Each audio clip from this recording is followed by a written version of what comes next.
বাক বাকুম পায়রা গুলো মিষ্টি সুরে গায়, আল্লাহ নামের তাসবিহ জপে সারাটা সময়। বাক বাকুম পায়রা গুলো মিষ্টি সুরে গায়, আল্লাহ নামের তাসবিহ জপে সারাটা সময়। বাক বাকুম পায়রা গুলো মিষ্টি সুরে গায়, আল্লাহ নামের তাসবিহ জপে সারাটা সময়। কখনোই আম বাগানের শাখায় শাখায় বসে, কখনো বা শিশির ভেজা সবুজ সবুজ ঘাসে।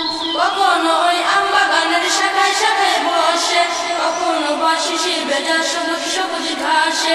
কখনো ওই আম বাগানের শাখায় শাখায় বসে, কখনো বা শিশির ভেজা সবুজ সবুজ ঘাসে। কখনো বা পাখনা মেলে শূন্যে উড়ে যায়। বাক বাকুম পায়রা গুলো মিষ্টি সুরে গায়, আল্লাহ নামের তাসবিহ জপে সারাটা সময়। বাক বাকুম